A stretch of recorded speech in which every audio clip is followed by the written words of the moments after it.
Hello and a very warm welcome to this edition of Europe Now.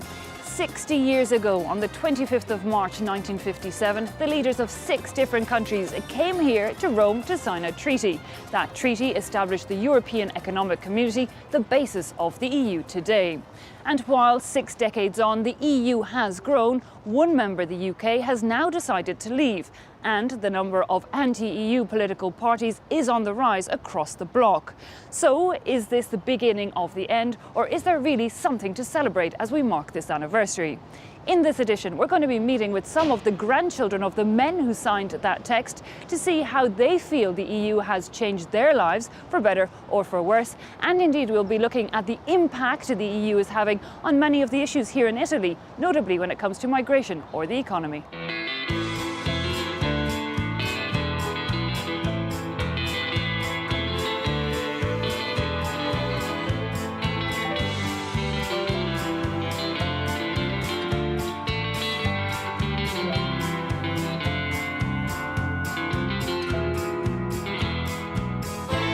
Okay, we're going to start in the hallowed halls where the leaders of 6 different countries came to sign that text, which is still today considered the founding text of the EU. I'm joined by Italy's Europe Minister, Mr. Sandro Godse. Thanks for your time. Thank you. Tell me, Mr. Godse, do you think that the EU we have today is what those men imagined when they came here to sign that text? It's probably what they thought, because Europe today is a big space of peace, of rule of law, of some fundamental rights. It's probably not what they hoped, because I think that they hope that at this stage we would have a much stronger, better Europe, a much more politically integrated, and much more focused also on the real expectation of the citizens. More social Europe, more securities. Now, I believe you feel that this 60th anniversary is a chance to relaunch Europe, but a lot of the argument is whether we need more Europe or less Europe, more integration or less. Well, any politician in Europe would answer to you, we need a better Europe. The problem is that we don't know what better Europe means. So I will tell you what, for us, for the Italian government, a better Europe means. A better Europe is a Europe that provides today more safeties, more securities, and more protection to fight against Europe of fear. We must build a Europe of defense, military defense. We must give economic security to our citizens, more growth and more investment policy. We must fight against social inequalities. But a lot of those elements, the security, the economy, there's a lot of countries in the EU that don't want that. They want more power back to their national governments. So that's not going to be really very possible, is it? It is a wrong solution to a real problem. The real problem that the Europe must get out of the status quo. The problem that if you go back to the past, if we return to the past, if we close ourselves within national borders, we would only worsen our situation. And the answer is let's do better and more together to tackle the big challenges that we have ahead of us. Is the solution, what we're hearing more, a two-speed Europe where some countries go for more integration, but then again you have Poland saying, well, that's the liquidation of the EU ideal? No, it has always been like that. Europe has always worked thanks to the stronger political will of a group of countries. After all, here, 60 years ago, there were 6 leaders, as you just recalled. There could have been more leaders at the time. If those 6 leaders had to wait for everybody, today, in these days, we wouldn't have celebrated anything at all. Okay, well, we've actually been catching up with some of the grandchildren of the leaders that signed that text 60 years ago to see what they think about the EU today and what it's done for their lives. On March 25th, 1957, the signatures of these men sealed the destiny of Europe as we know it today. They were Europe's founding fathers, and for their own grandchildren, the European dream still looms large. My grandfather, Maurice IV, is sat next to Adenauer. He was the youngest signatory of the Treaty of Rome. He was 35 years old. I think he was carried by the post-war energy, which pushed them to reach a deal through negotiations.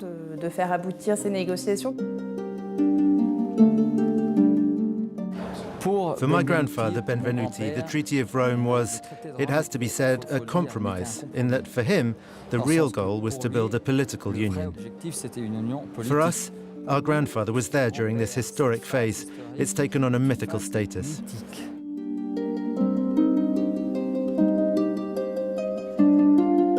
When I was a child, I wasn't told much about my grandfather. I knew that he had been an important figure and that he'd been the president of Italy. It was only when I was studying European law that I discovered that he had signed the Treaty of Rome. That was a great surprise for me.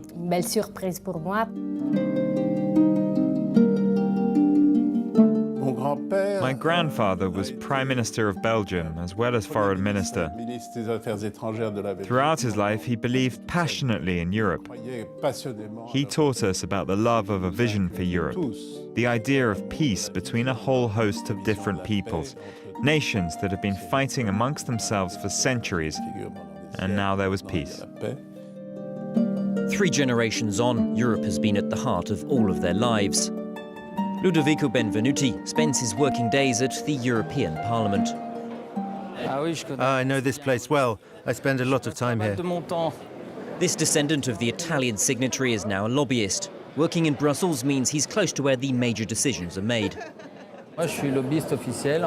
I'm an official lobbyist. The advantage of Europe is that it is totally transparent. In my case, when I meet with an MP or a European civil servant, it's immediately made public on the Commission's website. In Rome, Laura Segni has also seen her career dominated by European affairs. I worked in the Italian Ministry of the Economy. I took part in many European talks, and I've negotiated lots of European rulings for Italy. But one descendant faces a very European problem. The grandson of the Belgian signatory, whose father was British, could lose his European passport because of Brexit. It's entirely possible that I lose my European citizenship. That would make me very upset. Honestly, I'm glad my father never saw Brexit. It would have killed him, and my grandfather would have been appalled. 60 years on, for all the Treaty of Rome has achieved, the Europe of 2017 has failed in many ways to live up to their grandfather's hopes. We need to move forwards. We need to move in Europe towards a greater political union. That's not a utopian ideal, it's simply pragmatism. We can't miss this opportunity to make Europe more democratic.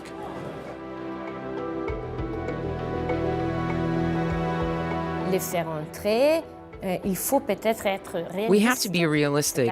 Today it's impossible. No one wants a common European defense force. No one wants shared debt. No one wants a shared legal system. The political conditions for that are not present today. The European Union faces challenges from within and without. For these committed pro-Europeans, the clearest threat comes from the rise of populist politicians. I'm terrified of Trump and of Marine Le Pen here in Europe. The UK's Nigel Farage is just a joke. He scares me less. I'm losing my status. My grandfather would be very sad.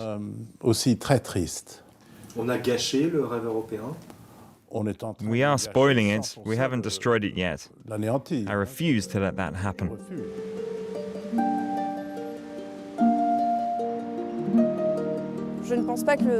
I don't think the flame has been extinguished, but we have to be very careful not to let it go out. 60 years on from its birth, the future of the EU is far from certain. For the next generation, the ideals of the founding fathers may need to be updated to better suit the 21st century.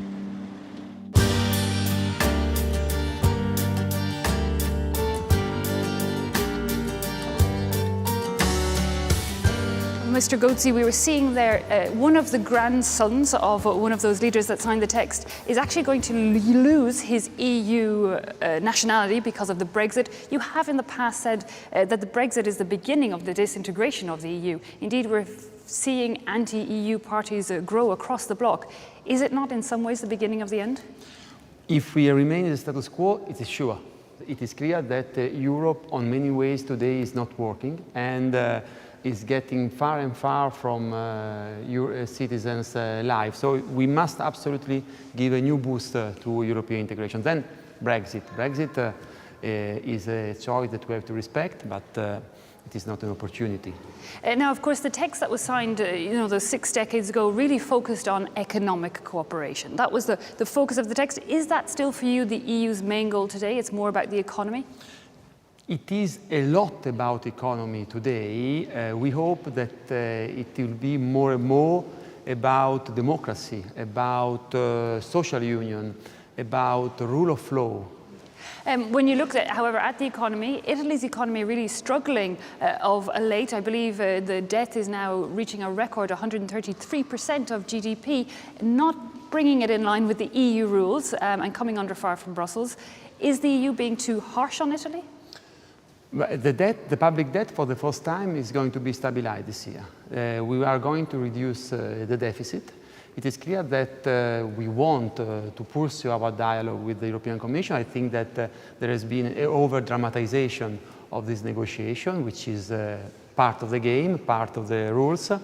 I'm sure that we won't do anything that can affect the growth, which is still too low in Italy, but finally it has come back to 1% growth. Well, indeed, in the second half of the show, we're going to be meeting an MEP from the Five Star Movement, the Italian party that really wants to hold a referendum on the euro, blaming the euro for much of the Italian economic crisis. Do you think that that is partly to blame? No, I don't think. I think that the euro has been a very positive choice for Europe and for Italy. I think that according to a cost-benefit analysis, the benefits are still much higher than the cost for Italy in belonging to the euro. What is wrong is what is missing. We got a set of rules which are obsolete, which are inadequate after the crisis, and we must change the rules, and we must develop a truly economic policy at the European level. I hope, as it will be also after election in one big country at the center of Europe, I hope that finally also in that big country we can have an open discussion on how to strengthen the governance of the euro. That big country being Germany, perhaps. A lot of people say, their surplus is too high in a way. They're not spending enough, and that's hampering the rest of the EU. Total imbalance, and they cannot go on like that, because it is clear that they have started, but they have continued to boost their internal demand, to boost their internal purchasing power. They cannot rely only on export toward the rest of the world or toward the rest of the Eurozone. And we have to do our part. We have to continue with the structural reforms. We have wasted too much time in Italy, and we have to speed up. We must continue with fiscal consolidation. We are doing our part, and we hope the Germans will do theirs. But overall, optimistic for the future, Mr. Sandro Godse. Thanks. As they used to say here 60 years ago, I'm neither optimistic nor pessimistic. I'm very determined. Well, we're going to turn now to one sector of the Italian economy that is booming. It's the gambling sector. Indeed, 5% of Italy's GDP, billions of euros, are put into slot machines every year, as Johan Bodin reports. This temple to gambling was erected in central Rome 15 years ago. Every year, punters bet 175 million euros here. Massimo Brandi is in charge of this array of slot machines. We could say it's the biggest gambling hall in Europe. There are about 900 games machines. We've got 140 employees, 2 floors spread across 3,500 square meters, of which 2,000 square meters is dedicated to gambling. The Bingo Ray complex is open round the clock. It attracts 10,000 gamers a week. Italians have become the biggest gamblers in the world, on average spending 1,500 euros each year on games of chance. Italians like to play and they like to socialize, and here they can find a unique mix of both these elements. We do everything we can to make their gaming experience better. We organize special evenings. Last Saturday we gave away a car. The place was filled to the rafters. The rise in gambling has been encouraged by the authorities. Since the mid-1990s, loosened regulations have helped raise taxes to fill the state coffers. Now slot machines and their ilk can be found in bars and cafes throughout Italy. One consequence, an increase in the number of people being treated with gambling addictions. Look at my fingers. Follow them with your eyes. Paola Vinciguerra is a psychotherapist. She has a dozen patients who've lost everything because of gambling. We're talking about 800,000 people who are sick, and around 3 million people who are at risk of becoming addicted. It's been recognized as a disease since 2012. For the Italian health system, gambling has a cost too, estimated at €7 billion a year. That burden pushing the state to act and reduce the number of licenses. For the Catholic Church, that's still not enough. Faced with a growing moral problem, it wants to limit access to gambling. Rome's the capital of Catholicism, and now it's becoming the capital of gambling. We want to reduce the opening hours, especially before and after school and office hours, between 8 and 10 a.m. and 6 and 10 p.m. The gambling sector raises some €10 billion in taxes each year, a windfall the government can't afford to ignore, despite the problems it creates.